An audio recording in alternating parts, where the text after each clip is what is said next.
Silverwood was a quaint, picturesque town nestled between rolling hills and dense forests. Its charm lay in its historic buildings, cobblestone streets, and the close-knit community that thrived there. The townsfolk were abuzz with excitement about the upcoming blood moon, a rare celestial event that occurred only once every 100 years.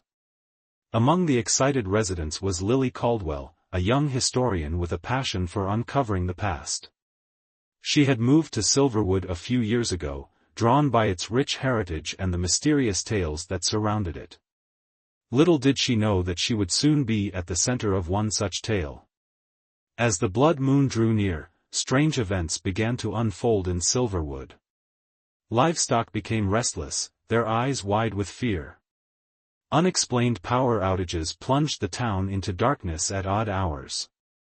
Odd symbols and markings started appearing around town, carved into trees and etched into the ground. The townspeople whispered of an ancient curse, but most dismissed it as superstition. Lily spent her days at the town's small library, poring over old books and records. One rainy afternoon, she stumbled upon a set of dusty journals hidden in the back of a shelf. The journals belonged to a man named Thomas Langley, who had lived in Silverwood a century ago. Intrigued, Lily began to read. The journals painted a vivid picture of life in Silverwood 100 years ago. They spoke of a vibrant community, but also hinted at a dark undercurrent. As Lily delved deeper, she discovered references to a curse linked to the blood moon. The entries became more frantic and fearful as the blood moon approached, ending abruptly with a final, desperate warning: beware the curse of the blood moon. It awakens every century, bringing terror and death. Determined to uncover the truth, Lily enlisted the help of her friends, Mark and Emily. Together, they began to investigate the curse. They started by visiting the oldest residents of Silverwood, hoping to gather any stories or legends passed down through generations. One evening, they visited Mrs. Hargrove, a 92-year-old woman who had lived in Silverwood her entire life. As they sipped tea in her cozy living room, Mrs. Hargrove recounted a chilling tale her grandmother had told her. According to the legend, a powerful witch had cursed the town during the last blood moon, vowing to return every 100 years to seek vengeance on the descendants of those who had wronged her. As the blood moon approached, the strange occurrences in Silverwood intensified. Nightmares plagued the townsfolk, filled with eerie visions and shadowy figures. Eerie sounds echoed through the streets at night, sending shivers down the spines of those who heard them. Ghostly apparitions were spotted in the forests and fields, their forms flickering like candle flames in the wind. Lily, Mark, and Emily became the targets of these hauntings. Lily saw the figure of a woman in a tattered dress, her eyes filled with sorrow and rage. Mark heard whispers in his ear, urging him to leave Silverwood before it was too late. Emily found herself drawn to the symbols that had appeared around town, feeling an inexplicable connection to them. Despite their fear, the trio pressed on. They knew they had to find the source of the curse and put an end to it before the blood moon reached its peak. They spent long nights researching in the library, piecing together fragments of history to form a coherent narrative. In their search for answers, Lily, Mark, and Emily discovered a hidden diary in the town's oldest church. The diary belonged to a woman named Eliza Blackwood, who had lived in Silverwood during the time of the last blood moon. Eliza was rumored to be a witch, and her diary revealed a tragic story. Eliza had fallen in love with a man named William, but their love was forbidden. When the townspeople discovered their affair, they accused Eliza of witchcraft and sentenced her to death. In her final moments, Eliza cursed the town, vowing to return every 100 years during the blood moon to seek vengeance on the descendants of those who had wronged her. As Lily read Eliza's diary, she realized that she, Mark, and Emily were all descendants of the original townspeople involved in the curse. The realization sent a chill down her spine. They were not just investigators, they were targets. The night of the blood moon had finally arrived, casting an eerie red glow over the town of Silverwood. As the moon began its ascent, a sense of foreboding settled over the town. The streets, usually bustling with activity, were now deserted, and a heavy silence hung in the air. Lily, Mark, and Emily gathered in Lily's living room, surrounded by books and artifacts they had collected during their research. The atmosphere was tense, each of them feeling the weight of the unknown. "We need to stay vigilant tonight," Lily said, her voice steady despite the fear in her eyes. "The curse's power is at its peak during the blood moon." As darkness fell, the trio prepared themselves for whatever might come. They had set up protective charms around the house, hoping to keep the malevolent spirits at bay. But as the moon rose higher, the air grew thick with a sense of impending doom. It started with a soft whisper, barely audible, but unmistakably there. Emily stiffened, her eyes darting around the room. "Did you hear that?" Mark nodded, his face pale. "It's starting." The whispers grew louder, filling the room with a cacophony of voices. Shadows flickered on the walls, their forms twisted and unnatural. The temperature dropped, and an icy chill seeped into their bones. "Stay close," Lily instructed, her eyes scanning the room for any signs of danger. Suddenly, the room was plunged into darkness. The candles they had lit flickered and died, leaving them in complete blackness. Panic surged through them as they huddled together, their breaths coming in rapid, shallow gasps. "Don't move," Mark whispered. "Stay calm."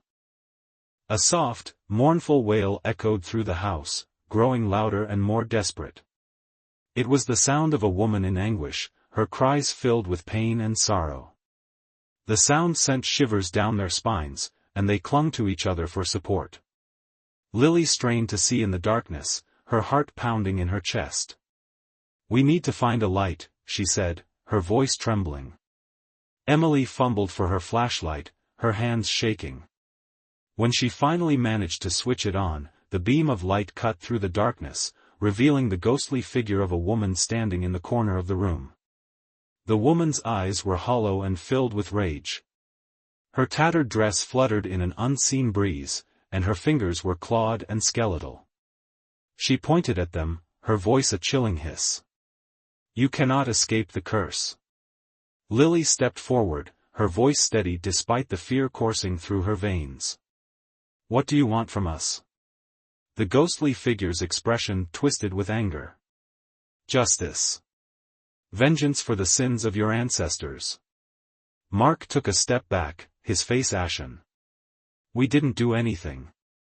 We're not responsible for their actions." The woman's eyes blazed with fury. "You carry their blood. You must pay for their sins." Before they could react, the room erupted in chaos. Objects flew off shelves, crashing to the floor. The walls shook, and a deafening roar filled the air. The ghostly figure advanced on them, her presence overwhelming and suffocating. Lily, Mark, and Emily stumbled backwards, their fear threatening to consume them. But amidst the chaos, Lily's mind raced. She remembered Eliza's words in her dream, the curse could only be broken by making amends. "We're sorry," Lily shouted, her voice barely audible over the noise. "We're sorry for what they did. We'll make it right. Please, give us a chance." The ghostly figure hesitated, her expression flickering with uncertainty. The chaos around them began to subside, the roar fading into a low hum. "You must prove your sincerity," the woman said, her voice softer but still filled with an edge of anger. "Find my remains. Bring justice to my soul." With that, the ghostly figure vanished, and the room fell silent. The oppressive atmosphere lifted slightly, and the trio let out a collective sigh of relief. "We need to find her remains," Lily said, determination in her eyes. "It's the only way to end this." Mark and Emily nodded, their fear replaced with resolve. They knew the task ahead would be difficult, but they had to try. For their own sake, and for the town of Silverwood.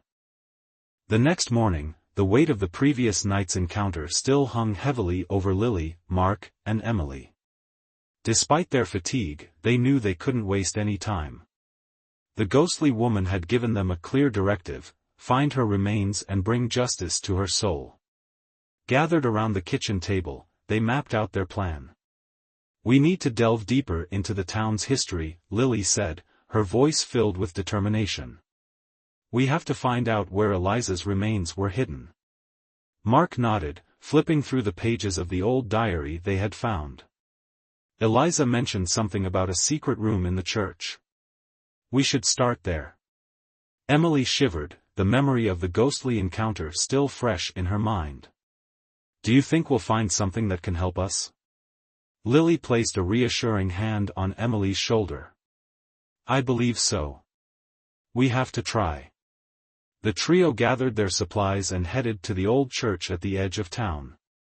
The building, with its crumbling stone walls and overgrown ivy, exuded an aura of mystery and forgotten history. Inside, the air was cool and damp, and the faint scent of incense lingered. As they searched the dimly lit interior, their footsteps echoed off the stone walls. They carefully examined every nook and cranny, hoping to find any clues that would lead them to the hidden room. After hours of searching, Emily's eyes fell upon an ornate tapestry hanging on the back wall. Look at this, she said, her fingers tracing the intricate design. This pattern, it looks like some of the symbols we've seen around town. Mark stepped closer, examining the tapestry. You're right. And it seems out of place in this old church. Maybe there's something behind it. With a sense of anticipation, they carefully lifted the tapestry, revealing a small, wooden door hidden behind it. Lily's heart raced as she reached for the handle. This has to be it. The door creaked open, revealing a narrow staircase descending into darkness. The air was thick with the scent of earth and decay. Taking a deep breath, they descended the stairs, their flashlights casting eerie shadows on the walls. At the bottom of the staircase, they found themselves in a small, hidden chamber. The room was filled with old, dusty furniture, cobwebs hanging from every corner. In the center of the room was a large, stone slab covered in a shroud. Lily approached the slab, her hands trembling as she pulled back the shroud. Beneath it lay a skeletal figure, the bones yellowed with age. Clutched in the bony fingers was a silver locket, tarnished but still recognizable. This must be Eliza, Lily whispered, her voice filled with reverence. We found her. Emily picked up the locket, opening it to reveal a small, faded portrait of a young woman and a handsome man. This must be William, she said, her voice soft. Mark placed a hand on Lily's shoulder.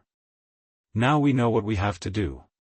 We need to bring her remains to light and ensure her story is told.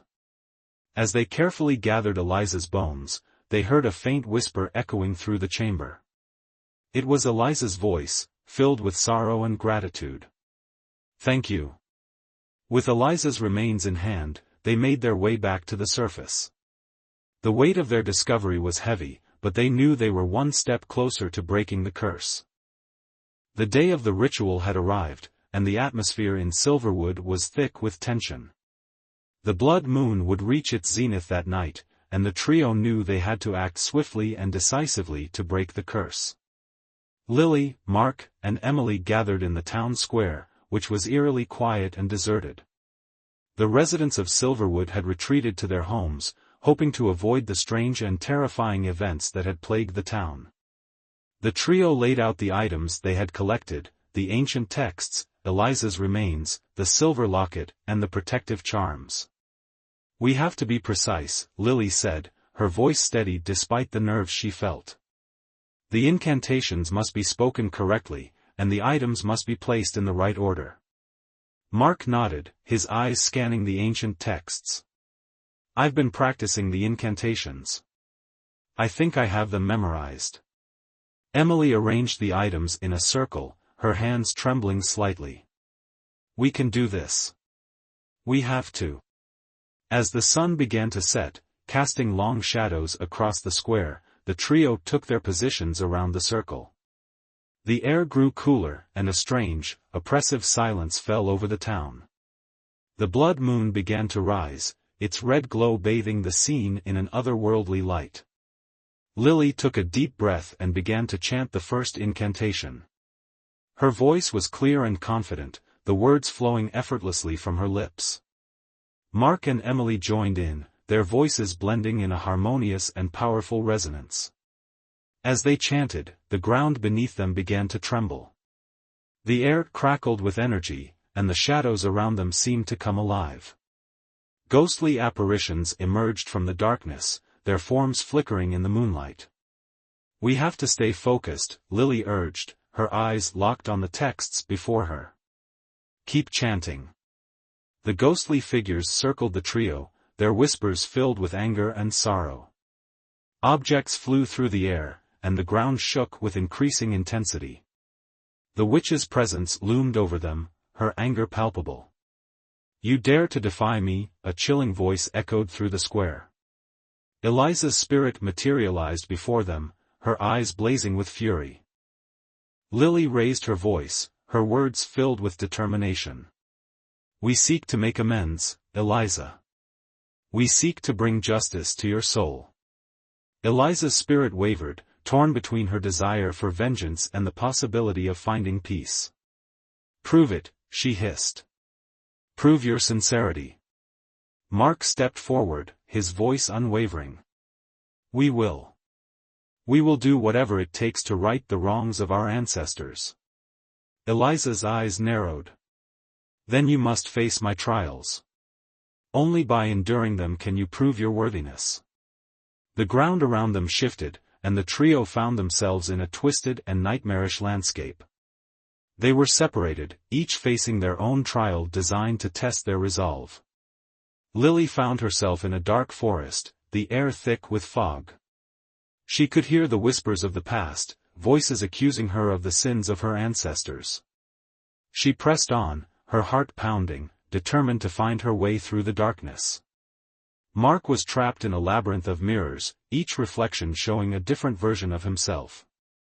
The mirrors taunted him, reminding him of his fears and insecurities. But he knew he had to push through, to find the strength within himself to overcome the trial. Emily was confronted by the ghostly figures of the townspeople who had wronged Eliza.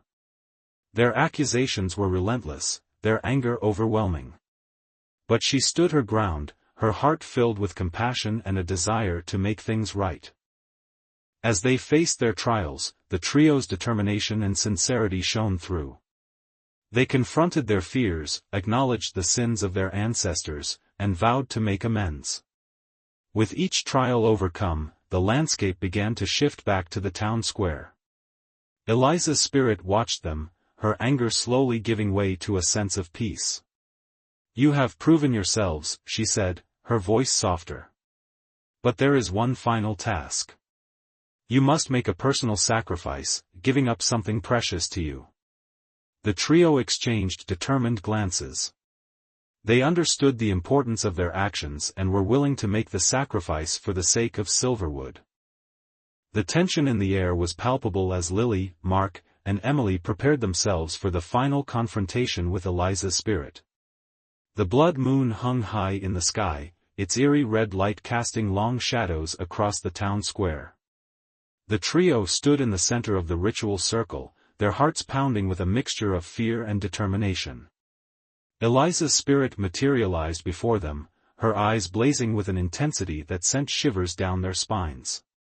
"You have proven your resolve," she said, her voice echoing with the weight of centuries of sorrow and rage. "But now you must make the ultimate sacrifice to show your sincerity." Lily stepped forward, her voice steady despite the turmoil within her. "We are ready, Eliza. We will do whatever it takes to bring you peace and end this curse." Eliza's gaze softened slightly, but her expression remained stern. "Each of you must give up something precious to you, something that holds great meaning. Only then will the curse be broken." Mark took a deep breath and reached into his pocket, pulling out a small, worn photograph. It was a picture of his late father, a cherished memento that he had carried with him for years. With trembling hands, he placed it in the center of the circle. "I give this as a token of my sincerity," he said, his voice filled with emotion. Emily followed suit, removing a delicate silver bracelet from her wrist. It had been a gift from her grandmother, a symbol of their close bond. Tears filled her eyes as she placed it beside the photograph. "I offer this in the hope that it will help bring peace to your soul." Emily followed suit, removing a delicate silver bracelet from her wrist. It had been a gift from her grandmother, a symbol of their close bond. Tears filled her eyes as she placed it beside the photograph. "I offer this in the hope that it will help bring peace to your soul." Finally, Lily stepped forward, clutching a leather-bound journal to her chest. It was her personal diary, filled with her thoughts, dreams, and aspirations. She hesitated for a moment, the weight of the sacrifice pressing down on her. But she knew it was necessary. With a deep breath, she placed the journal in the circle. "I give this as a symbol of my commitment to making things right." Eliza's spirit watched them, her eyes reflecting a mixture of sorrow and gratitude. The air around them began to shimmer, and a soft, glowing light enveloped the circle. The ground trembled, and a low hum filled the air. "You have shown true sincerity," Eliza said, her voice filled with a sense of calm. "Your sacrifices have proven your commitment to making amends. The curse is broken." As the light grew brighter, Eliza's spirit began to fade. Her expression softened, and a peaceful smile graced her lips. "Thank you," she whispered, her voice barely audible as she vanished into the night. The ground beneath them stopped shaking, and the oppressive atmosphere lifted. The blood moon, once a symbol of dread, now seemed to glow with a gentle, reassuring light. The trio let out a collective sigh of relief, the weight of their ordeal finally lifting from their shoulders. "We did it," Mark said, his voice filled with a mix of exhaustion and triumph. Emily nodded, tears streaming down her cheeks. "We finally brought her peace." Lily smiled, her heart swelling with a sense of accomplishment. "And we've saved Silverwood." As the blood moon began to set, the town slowly returned to normalcy. The supernatural occurrences faded away, leaving only the memories of the harrowing experience. The trio knew that their lives had been forever changed, but they also knew that they had made a difference. The atmosphere in the town square was one of tentative relief as the trio stood, still processing the enormity of what they had just achieved. The blood moon, which had once been a harbinger of doom, was now setting on the horizon, its glow slowly diminishing. Lily, Mark, and Emily stood together in silence for a moment, reflecting on their journey. The town, though still blanketed in the dim light of early dawn, seemed to breathe easier now that the oppressive weight of the curse had lifted. Mark glanced at the items in the ritual circle, the photograph, the bracelet, and Lily's journal. "I can't believe we did it," he said quietly, awe and exhaustion in his voice. "Eliza's spirit is finally at peace." Emily nodded, wiping away her tears. "It feels like a huge weight has been lifted. The town is free." Lily looked around the square, taking in the quiet streets and the soft rustle of the trees. "We need to tell the others," she said, her voice filled with a newfound sense of purpose. "The people of Silverwood need to know that the curse is broken." As the first light of dawn began to spread across the town, the trio made their way to the town hall. The townspeople, who had been huddled in their homes throughout the night, slowly emerged, their faces etched with a mixture of fear and curiosity. Lily stood on the steps of the town hall, her voice clear and strong. "The curse of the blood moon has been broken," she announced. "Eliza's spirit is at peace. We are free from the hauntings and the terror." A murmur of relief and disbelief spread through the crowd. The townspeople exchanged glances, their eyes widening with hope. Some wept openly, while others clasped their hands in silent gratitude. "We owe it all to Lily, Mark, and Emily," Mayor Thompson said, stepping forward. "Their courage and determination have saved Silverwood. Let us give them our thanks." The crowd erupted in applause, and the trio were surrounded by grateful townspeople. Hugs, handshakes, and words of gratitude flowed freely. The sense of unity and community was palpable, a stark contrast to the fear and division that had gripped the town during the curse.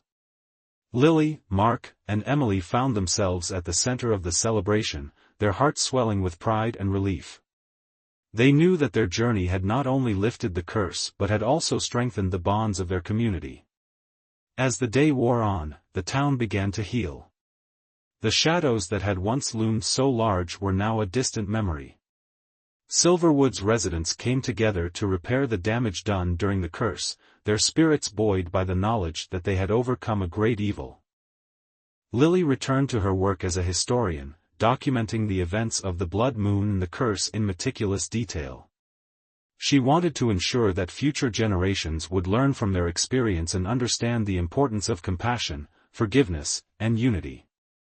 Mark and Emily, too, found new purpose in their lives. Mark began to organize community events and projects, fostering a sense of togetherness and support among the townspeople. Emily, inspired by their ordeal, started a support group for those who had been affected by the hauntings, offering a safe space for healing and recovery. Together, they erected a memorial in the town square, a tribute to Eliza and those who had suffered under the curse. The memorial stood as a reminder of the past, but also as a symbol of hope for the future. As dawn broke over Silverwood, the town slowly began to wake from the nightmare that had consumed it. The blood moon had set, and the oppressive darkness that had hung over the town was replaced by the warm, golden light of a new day. The sense of relief was palpable, and the townspeople emerged from their homes, cautiously optimistic that the horrors of the past weeks were finally behind them. Lily, Mark, and Emily stood in the town square, the weight of their ordeal still heavy on their shoulders. They looked around at the familiar faces of their neighbors, each etched with a mixture of exhaustion and hope. The events of the night before were still fresh in their minds, but there was a sense of accomplishment and pride in knowing that they had broken the curse. Mayor Thompson approached them, a look of gratitude on his face. "You three have done something truly remarkable," he said, his voice filled with emotion. "You saved this town and brought peace to a restless spirit. We owe you more than we can ever repay." Lily smiled, her heart swelling with pride. "We did what we had to do. Eliza's spirit deserved justice, and the town deserved to be free from the curse." The townspeople gathered around, expressing their gratitude and relief. The sense of unity and community was stronger than ever, and it was clear that Silverwood would emerge from this experience stronger and more resilient. In the days that followed, the town began the process of healing and rebuilding. The supernatural occurrences had ceased, and the oppressive atmosphere that had plagued the town was gone. The residents worked together to repair the damage and restore a sense of normalcy. Lily, Mark, and Emily took it upon themselves to document the events of the blood moon and the curse. They wanted to ensure that future generations would understand the importance of compassion, forgiveness, and unity. They worked tirelessly to compile their research, write detailed accounts, and gather testimonies from those affected. The town held a memorial service in honor of Eliza and those who had suffered under the curse.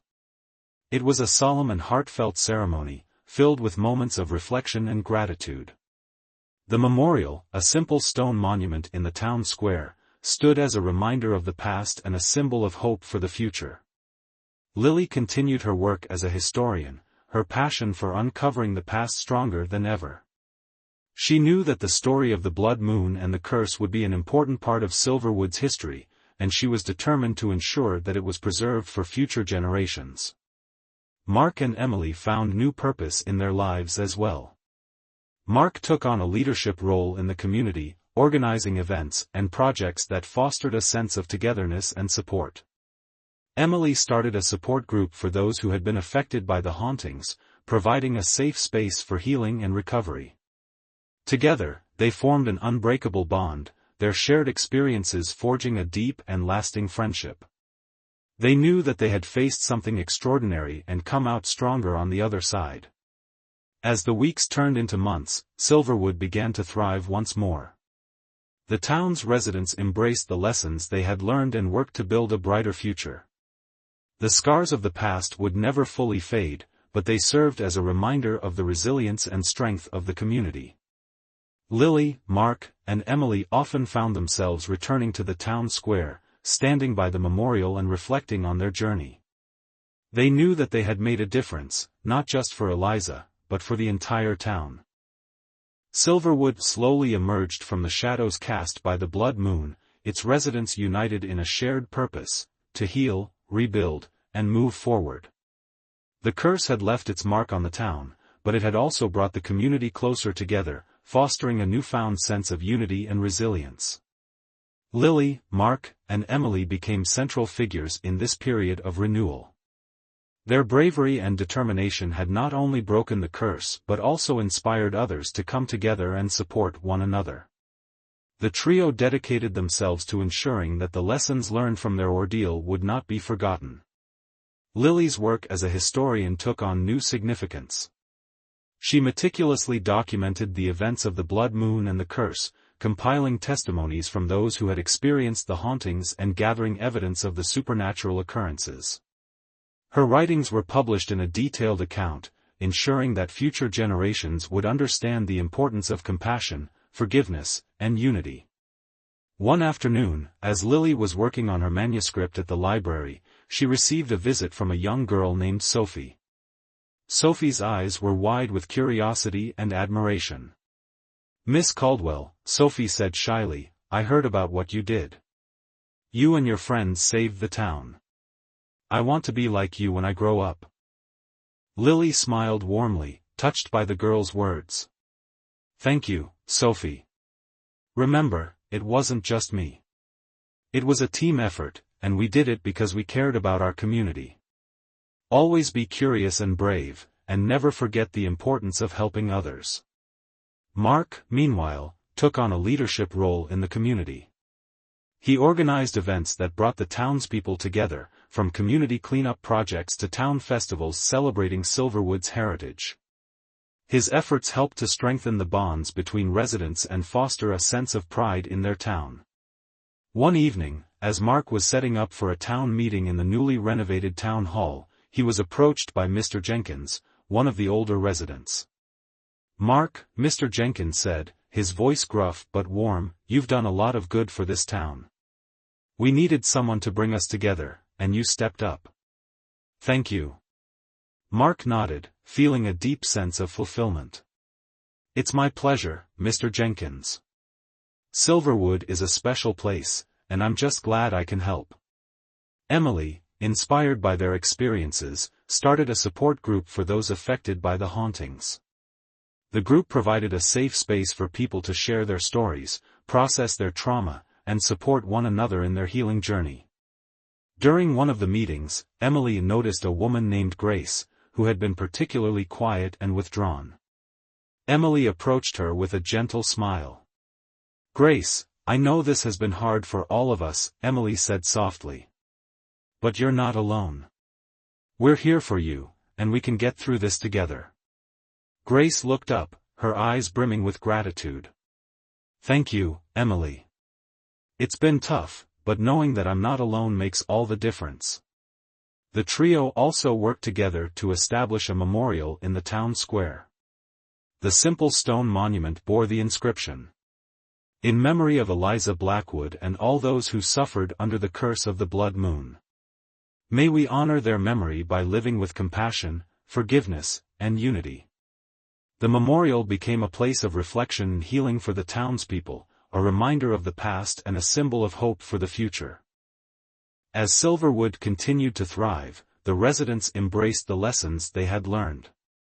They worked together to build a brighter future, their hearts filled with the knowledge that they had overcome a great evil and emerged stronger for it.